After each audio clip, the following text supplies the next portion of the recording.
Back again for another Katowice related video. I already showed you guys the guide and how to watch Katowice or know exactly what it is. Now let's go ahead and talk about some reasons to go ahead and watch Katowice if you've maybe been out of the loop for StarCraft or just want that extra little bit to make sure that you are going to clear your schedule and watch this damn fine tournament. I'm going to be helped by my lovely assistant, and that is Notion, where I also do all of my studying.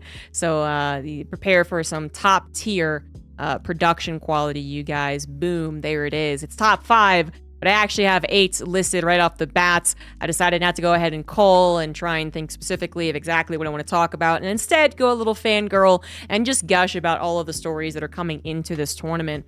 So first and foremost, in my opinion, is the big question mark of the TVT. So that's going to be number 1, new meta, still evolving from the patch and the new maps that we had 3 months ago that will be played on Katowice. So Cyclone versus Cyclone was a potential threat, and now it's proving to be an actual real threat. And we saw Atlanta have a lot of TVTs that were very interesting, shall we say. Cyclone versus Cyclone, either starting off with a lot of Cyclones, let's go going up to 8, or actually just literally Cyclone versus Cyclone, like 30 versus 30. And we're going to see if that continues. Masters Coliseum happening after in Atlanta and just before Katowice as well has also proven that TVT still revolves heavily around the Cyclones. But I've been talking to a couple of Terrans, and at least 1 or 2 of them out there really believe that there is an option outside of the Cyclones. So we will see if that actually is the case. Next up, as I move my cat's head away, we do have the potential of Clem's continued final streak. So this guy finally broke through a couple of his ceilings. So he finally defeated the amazing Korean Terran Maru at Gamers 8. Then he actually got that championship trophy at an offline event at Atlanta, and now is looking to do a much better performance in IEM Katowice. Actually, last year, he had kind of bombed out in IEM Katowice 2023, I believe, last place or 5th. But then he obviously got better as the year went on and kind of was able to bookend the year with a disappointing result into his best result so far and some of his best games so far. But he's also, in the last couple of weeks, looked a little iffy. This could be because emphasis is elsewhere as far as practice goes, not necessarily on the Open Cups.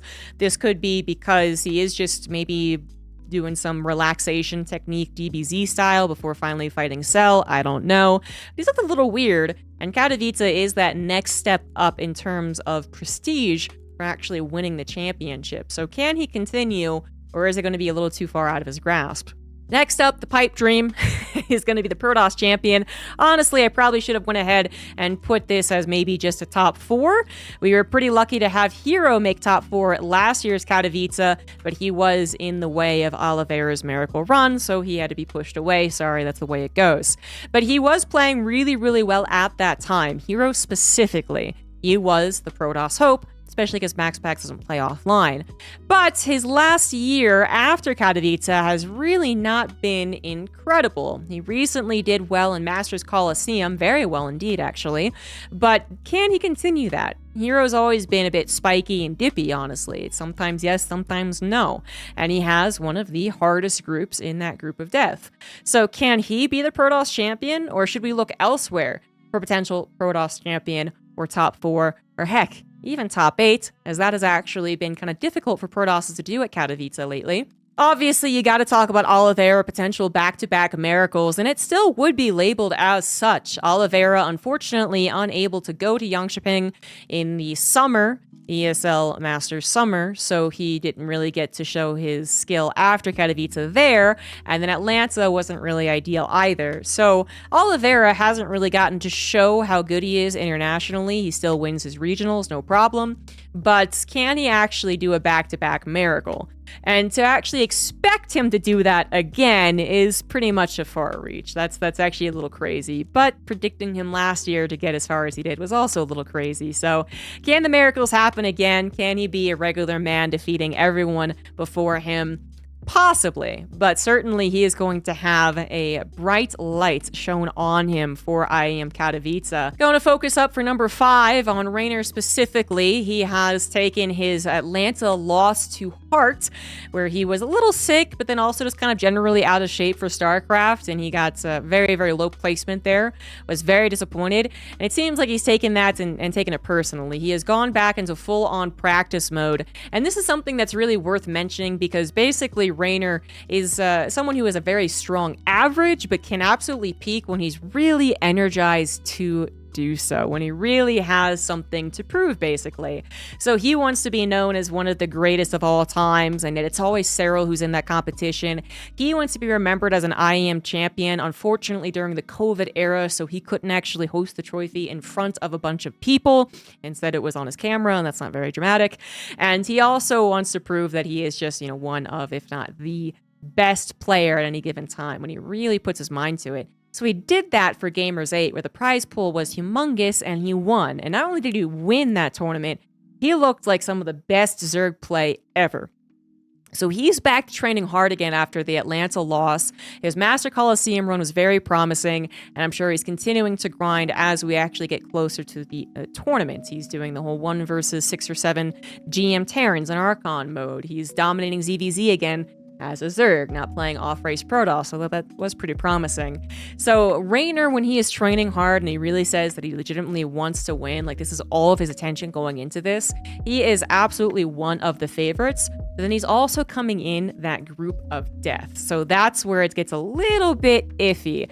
That group of death is going to be difficult for any of the players in it, but Reynor is kind of a question mark in a way. Even Maru's kind of a question mark in a way. Hero's kind of a question mark in a way.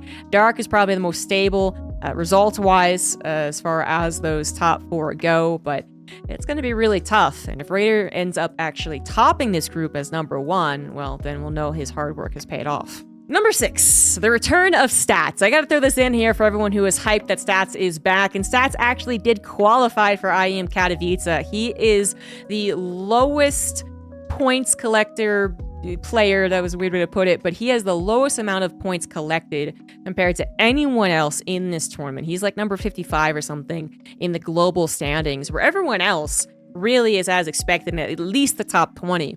So Stats is cool. We all love Stats. He's a great guy. He was the Protoss hope and the Protoss champion for so long, but he did go to military. He's only recently come back, and the style of play that he displays is not particularly spiky. It doesn't really cause a lot of upsets. He's either really solid or he's not. So he's not cheesy. He doesn't have, I guess, one like outstanding matchup that really shines above the rest, and he is kind of rusty, even though he's been back for a little while.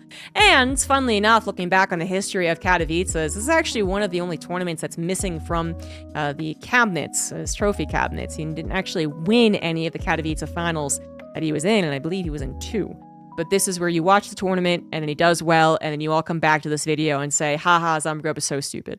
So definitely including this into the reasons to watch Katowice. Number 7, we had Dark's time to shine, question mark, because he has not been able to do as well as he would hope in Katowice. He actually has been the most consistent player in this tournament across all of its years, except the region locked one, where he has placed at least round of 8, I believe, in every single tournament and a couple of round of 4s, but he hasn't made it to the finals and he hasn't won them either. This is also his last year of StarCraft 2 play. And now I know he's kind of doing the Zest thing where he's like, I gotta go to the military. But it seems legit. It seems that it is legit. This year is going to be the final year that he can play, hopefully until those global finals, and then he can spend the off season for beginning his training, which is about 18 months, I believe. But it would be a really cool thing to do, to go ahead and be the most consistent round of 8s, Katowice player, round of 8s and round of 4s, and then to finally, on your last year of playing StarCraft 2 professionally, TBD, I suppose, to actually win the event. And considering that Dark is always a contender for being a champion, no matter what tournament he gets himself involved in, I think it's actually possible.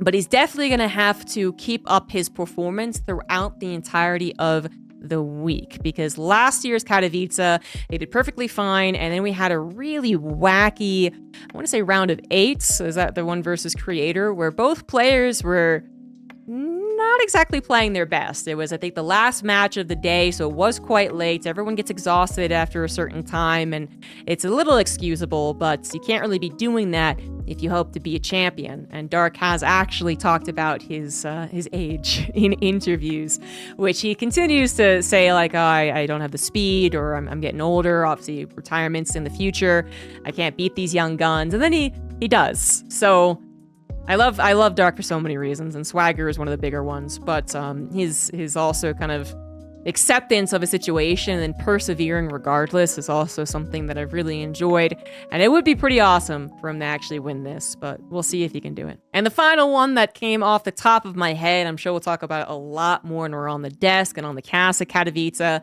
but we have had this just new team sweep in StarCraft 2.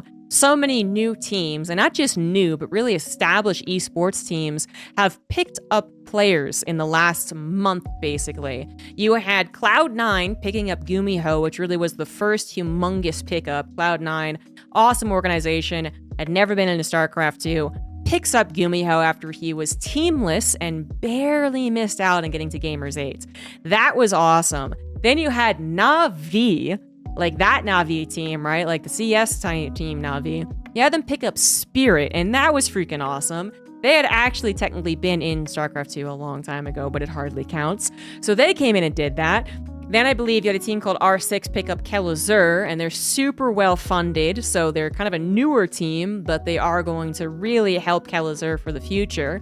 Then you had Tallinn Esports, another humongous general esports team, pick up Dark, with, you know, I think the acknowledgement that he might be going to the military this year, but still, they picked him up, and they're looking for him to do very well at this tournament, as well as the global finals, which he's kind of a shoo-in to get to, but we'll see. Oh, Vitality. There we go. Team Vitality is kind of partnered, I don't remember the exact wording for it, but with Team Onside.